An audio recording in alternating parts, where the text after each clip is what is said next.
Hoy es el 4 de julio, el día de la independencia de Estados Unidos. Pero ¿realmente qué saber de la independencia de Estados Unidos? Más allá de lo que ves en las películas, los fuegos artificiales, los desfiles de mayorets, los veteranos de las guerras con sus medallas. ¿Sabes cuál es el trasfondo económico? ¿Sabes qué ocurrió después? Hoy, si quieres acompañarme en este vídeo, vamos a conocer un poco más de ello, de la historia de Estados Unidos, de la independencia, del trasfondo económico, todo lo que ha conllevado hasta aquí, más allá de los tópicos. Seguro que te va a interesar. Quédate.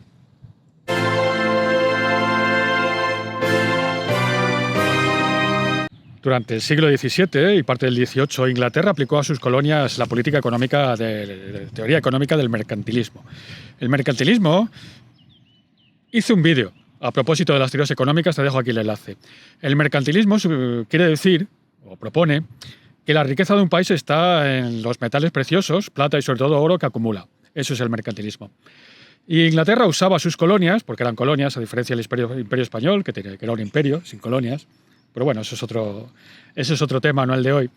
Aplicaba a sus colonias el concepto de que eran proveedores de materias primas y a su vez consumidores de los productos que producía, perdón por la redundancia, la metrópoli. Eso era.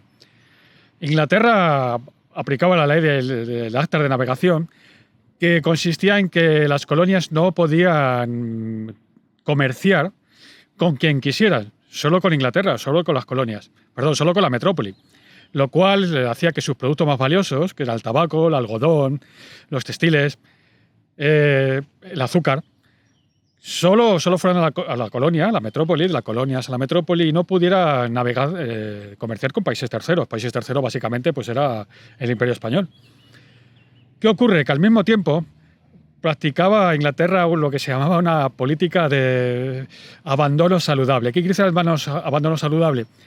Pues que tenía esas leyes, pero a su vez pues miraba para otro sitio. Entonces las colonias, estamos hablando en este caso de las 13 colonias, pues sí, sin que se notara mucho o sin hacer demasiado ruido, pues negociaban, vendían sus productos, estos productos básicos que digo que producían, tabaco, algodón, azúcar, pues con otros países terceros que eran fuera de la metrópoli. Entre 1756 y 1763 se ocurrió la Guerra de los 7 Años, entre Inglaterra y Francia. La ganó Inglaterra, consiguió una enorme cantidad de territorio en América, pero a un precio enorme, porque duplicó la deuda, simplemente duplicó la deuda. Y el primer ministro británico, pensó que si habían defendido sus tropas a los colonos de las 13 colonias, pues ahora debían de pagar por ello y así ayudar a sufragar pues, los costes de la guerra. Y eso fue una chispa que provocó un incendio. ¿Y en qué se tradujo todo ello? Pues en dos leyes, básicamente. La ley del azúcar y la ley del timbre.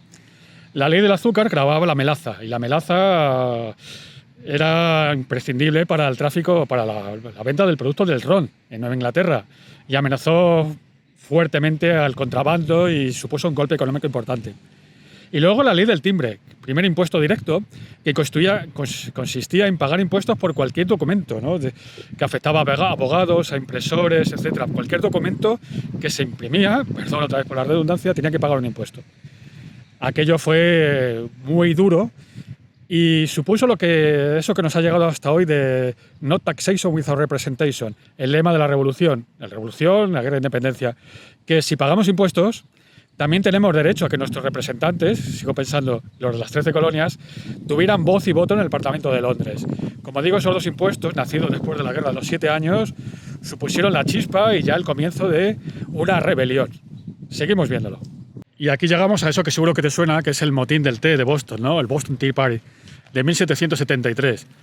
Al contrario de lo que se suele decir, no es por los impuestos, es porque la metrópoli impuso un monopolio, el de la Compañía de Indias Orientales, que podía comerciar con el té. Ya te digo, no era el problema económico en sí, sino que los coloniales pensaron que si la metrópoli, Londres, podía imponer un monopolio al té, lo podía imponer a cualquier otro bien o servicio, a cualquier otro producto. Y eso sí que no. Y llegamos a 1776, al 4 de julio, cuando Thomas Jefferson redacta la Declaración de Independencia. Lo hace apelando a la libertad, a la vida, al derecho a la felicidad. Pero hay un trasfondo económico muy importante. El trasfondo económico es que la metrópoli, Londres, por un lado les imponía impuestos altos, más los que ellos querían, por supuesto, y por otro lado les impedía comerciar con terceros países. La declaración de independencia y la independencia es lo que quería, es que los colonos querían poder comerciar libremente con Francia y sobre todo con España. Y lo que demuestra es que ya las 13 colonias operaban de facto como un ecosistema económico independiente de la metrópoli. Ya eran económicamente independientes y lo que buscaban era una independencia legal, jurídica, política. Dos medidas económicas que tomaron los coloniales antes de llegar a ninguna lucha armada fueron la primera, el boicot de las importaciones desde la metrópoli.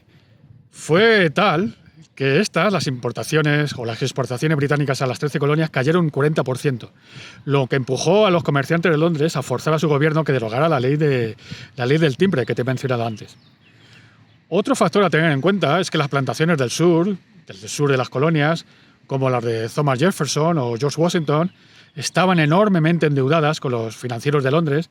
¿Por qué? Porque Londres manejaba los precios artificialmente, imponía los precios, y al final estas deudas eran imposibles de pagar. Estaban metidos en un círculo vicioso, no virtuoso. Estas colonias tenían unas deudas impagables y mira, una independencia era una manera de hacer borrón y cuenta nueva de algo que no tenía salida. No se trata en este vídeo de hacer una cronología de la guerra de independencia de Estados Unidos. Sí decirte que estuvo a punto de fracasar por una razón muy importante. Las colonias, las 13 colonias, emitieron su propia moneda, el continental. El problema es que no estaba respaldado ni por oro ni por plata, con lo cual sufrió un proceso inflacionario terrible que estuvo a punto de hacer zozobrar la revolución, la guerra. ¿Qué lo salvó? Lo salvó el oro metálico de Francia y de España. Y sí, pasamos al debate de cómo una franja económica agraria realmente se puede imponer a una potencia industrial como europea, como la británica. Y cómo de ahí se pasó a la primera potencia industrial del mundo en poco tiempo. Y la respuesta no es la situación geográfica ni la abundancia de recursos naturales, que no la había. La respuesta es el diseño institucional. Y abro un pequeño paréntesis. Mira, voy a ponerte dos ejemplos. Un país interno, sin salida al mar, sin recursos naturales, montañoso, de difíciles comunicaciones, está abocado a tener serios problemas económicos, a poco desarrollo. Estás pensando en Afganistán, ¿verdad? Por ejemplo. ¿Y en Suiza? ¿Suiza no es un pequeño país interior, sin recursos naturales y sin salida al mar y con malas comunicaciones? ¿Digo difíciles? Sí, y sin embargo es uno de los países más ricos del mundo. ¿Cuál es la diferencia? El diseño institucional. Y eso es lo que hizo que de las 13 colonias se pasara a Estados Unidos, la gran potencia mundial. Es una política industrial muy proteccionista. A pesar de ser los líderes, los adalides del liberalismo, del libre comercio, Estados Unidos como potencia nació del proteccionismo. Tras ganar la guerra, el nuevo país independiente, Estados Unidos, operaba bajo las leyes de la Confederación. Y tenía problemas, hay dos importantes. Uno, existían aduanas, fronteras interiores, aduanas entre estados. Y segundo, el nuevo gobierno no tenía poder para establecer impuestos. Tras fuertes debates, en 1789, con la nueva Constitución, se tomaron bastantes medidas, pero tres medidas importantes. Una, el gobierno central unificaba y asumía todas las deudas de los estados. Segundo, se creaba un banco central con iniciativa mixta, público-privada, que iba a estabilizar la moneda, emitir y estabilizar la moneda. Y tercero, se imponían aduanas externas, evidentemente, porque se pensó, y con razón, que si se dependía de industrias extranjeras, de la británica, la economía nacional no despegaría nunca. Estas tres medidas empezaron a dar alas al nuevo país. Así llegamos a la primera revolución industrial de Estados Unidos entre 1815 y 1860. Básicamente se fundaba en que los estados ricos, industriales del noreste, o por ellos se estableció, como he dicho antes, una fuerte imposición aduanera a los productos que venían del exterior para proteger su industria. Por otro lado, se financió con dinero público la construcción de infraestructuras como el canal de Erie. ¿Qué supuso este canal? Supuso que se rebajaron un 95% los costes de los productos agrícolas que venían del interior a los puertos de Nueva York. Y por otro lado, se diferenció de la economía del sur, basada en las grandes plantaciones, que se beneficiaron por una parte de la tecnología de la desmotadora, y por otro lado de la importación de esclavos, Con ello se produjo una fuerte explotación agrícola, pero una gran división entre lo que llamaríamos el norte y el sur, dos modelos productivos y dos mentalidades económicas muy diferentes. La guerra civil entre 1861 y 65 fue, aparte de una guerra moral y todo eso, fue una guerra entre dos concepciones económicas diametralmente opuestas. Como te digo, mientras el norte exigía un fuerte proteccionismo que protegiera su industria incipiente, el sur estaba apoyando al contrario, una liberalización del comercio agrícola que le permitiera exportar a la antigua metrópoli, Inglaterra, sus textiles y a su vez importar baratas productos manufactureros británicos. Con la retirada de los congresistas sureños en el 61, directamente el Congreso aprobó leyes como la de los ferrocarriles, que permitía la expansión del ferrocarril hacia el oeste, lo financiaba, lo apoyaba, la ley de aranceles que aumentaba los impuestos a la importación, o la Homestead, eso que hemos visto en las películas, ¿no?, de que regalaba tierras a los colonos que se dirigían hacia el oeste. Como te digo, dos concepciones económicas diametralmente opuestas llevaron a la guerra, que terminó con la victoria del norte, como todos sabemos, su mentalidad, y vamos a ver lo que sucedió después. Así, entre 1865 y el final del siglo, 1900, Estados Unidos experimentó un aumento potencial brutal. Su producción industrial aumentó hasta en 140 veces, así tal pronto como se dice. Su red de ferrocarriles pasó de 35.000 a 190.000 millas. Impresionante, por supuesto superior a Gran Bretaña. Y por supuesto también Gran Bretaña, bueno, por supuesto no, pero te lo digo, ya Gran Bretaña también se vio superada por Alemania, nota al margen, un paréntesis. La Alemania que nació tras la guerra franco-prusiana, Alemania que había nacido en 1871, antes era Prusia, y nació tras la victoria frente a Francia. Estados Unidos experimentó un crecimiento brutal, basado en los monopolios también, el de Andrew Carnegie, el acero, ferrocarriles, o el de Rockefeller con la Standard Oil, con petróleos.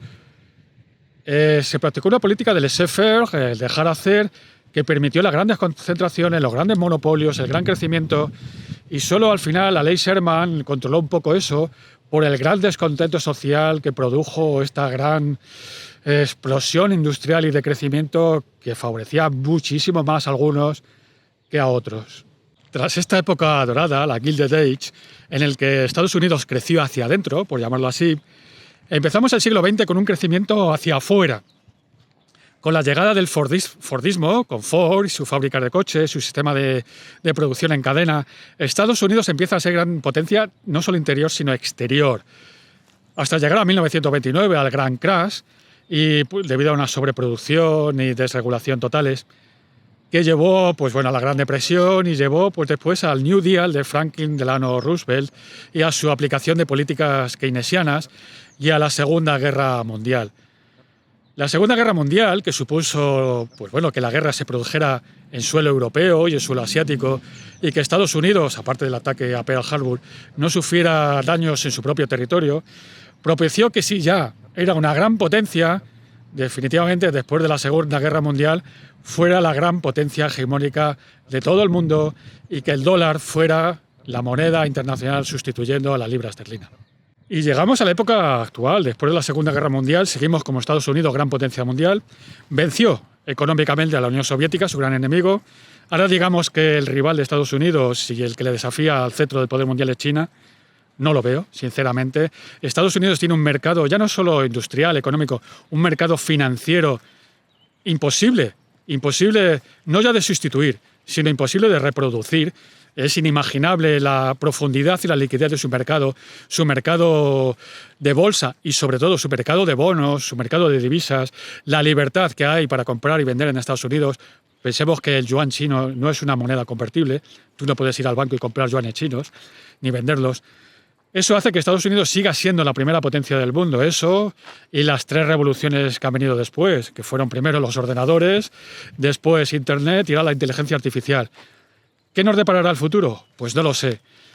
¿Que a largo plazo todos los imperios acaban? El estadounidense también acabará. Pero desde luego no va a ser hoy, no va a ser mañana.